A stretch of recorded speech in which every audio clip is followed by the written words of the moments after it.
Doktor cakap serat itu bagus, serat itu penting. Tapi saya nak tanya juga probiotik, prebiotik. Sebenarnya ada postbiotik, guys. Again, this is trending, doktor. Ya, ya. Semua orang kata makan probiotik, satu untuk kurus. Yang nombor dua, dia orang kata kalau makan probiotik boleh putih. Saya dah makan 4 kotak tak putih lagi, doktor.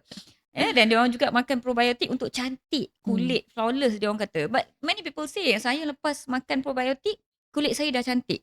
Adakah betul? Adakah placebo effect? Boleh tak doktor terangkan?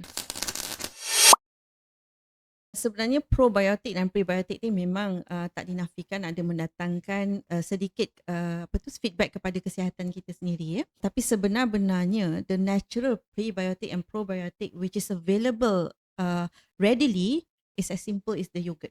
Okay? Right. So that is the most natural. You tak payah buat apa-apa, tak payah nak ambil sachet apa semua, you eat that thing, that's wholesome already. Yogurt tu sendiri. Correct, betul. Dalam tu dah ada all the natural pro and prebiotic ya. Probiotic and probiotic ni memang di dalam kajian juga memang menunjukkan dia baik untuk gut health lah. Tapi saya tak dah merecommendkan semua pesakit saya, okay, if you are you just need to take it as a supplement, tidak ya.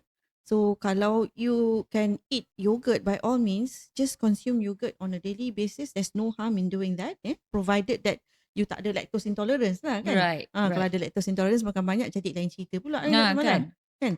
So kesimpulannya probiotic and prebiotic take the natural ones. Alright. Tak perlu supplement. So boleh makan everyday?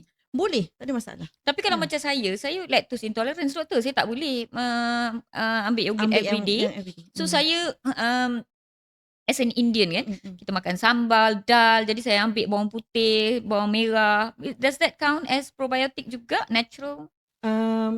Bawang putih, bawang merah tidak sepanjang pengetahuan saya. Cumanya kalau di dalam yogurt itu sendiri memang ada sejenis bakteria yang similar to the manufactured pro and prebiotic just now. But anyhow, yes, in general, garlic, onions, all those food definitely can provide a good gut health to our gut as well. So by the end of the day, just eat a well-balanced diet. Like apa yang saya sarankan tadi di dalam makanan seimbang yang disarankan oleh KKM. Itu sudah cukup untuk kita punya kesihatan usus. Podcast berbentuk pendidikan kesihatan ini dibawakan khas untuk anda oleh Columbia Asia Hospital Ceras yang kini berada di bangunan baru yang lebih luas untuk keselesaan anda.